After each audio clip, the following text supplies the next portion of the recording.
আমাৰ দেশৰ প্ৰাচীনতম কলাসমূহৰ মাজৰ অন্যতম কলা যোগবিদ্যা এতিয়া সমগ্ৰ বিশ্বতে পৰিচিত। সেয়েহে এই যোগবিদ্যা বা যোগ শিক্ষা সাধনাৰ জৰিয়তে সমগ্ৰ বিশ্ববাসীক কেনেদৰে একত্ৰিত কৰি চৌদিশে শান্তি স্থাপন কৰিবলৈ সক্ষম হ'ম, তাৰ বাবে আমি সমগ্ৰ দেশবাসীয়ে আগবাঢ়ি ওলাই আহি সমগ্ৰ বিশ্ববাসীৰ মাজত এক সজাগতাৰ সৃষ্টি কৰাটো অতিকৈ প্ৰয়োজনীয়। এই সময়ত আমাৰ দেশ ভাৰতবৰ্ষই সমগ্ৰ বিশ্বতে বিশ্বগুৰুৰ স্থান অধিকাৰ কৰিছিল আৰু সেই স্থান অধিকাৰ কৰাৰ সুবাদতে সমগ্ৰ মানৱ জাতিৰ হকে কাম কৰিবলৈ সুবিধা লাভ কৰিছিল। সমগ্ৰ বিশ্বতে মানৱতাৰ যি স্খলন হ'বলৈ আৰম্ভ কৰিছে, এই স্খলনৰ ফলতে সমগ্ৰ বিশ্বই কিন্তু ভাৰতৰ নেতৃত্বত এক শান্তিৰ যি প্ৰচেষ্টা, শান্তিৰ যি প্ৰক্ৰিয়া, সেই প্ৰক্ৰিয়াৰ বাবে বাট চাই ৰৈছে।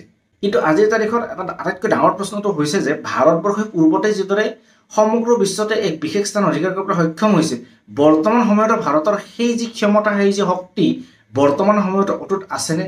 যদি ভাৰতৰ সেই শক্তি বৰ্তমানেও অটুট আছে, তেনেহ'লে যোগবিদ্যাৰ সহায়ত হ'লেও এক ব্যৱস্থিত ৰূপত সমগ্ৰ বিশ্বতে শান্তি আৰু সম্প্ৰীতিৰ যি বাৰ্তা, সেই বাৰ্তা প্ৰেৰণ কৰাৰ ক্ষেত্ৰত ভাৰতে অগ্ৰণী ভূমিকা গ্ৰহণ কৰাটো আজিৰ সময়ত অতিকৈ দৰকাৰী। যোগ দিৱসৰ লগত সংগতি ৰাখি আজি আমি প্ৰস্তুত কৰা এই ভিডিঅ'টো আপোনালোকে কেনে পালে আমাক কমেণ্ট বক্সত জনাবলৈ নাপাহৰিব।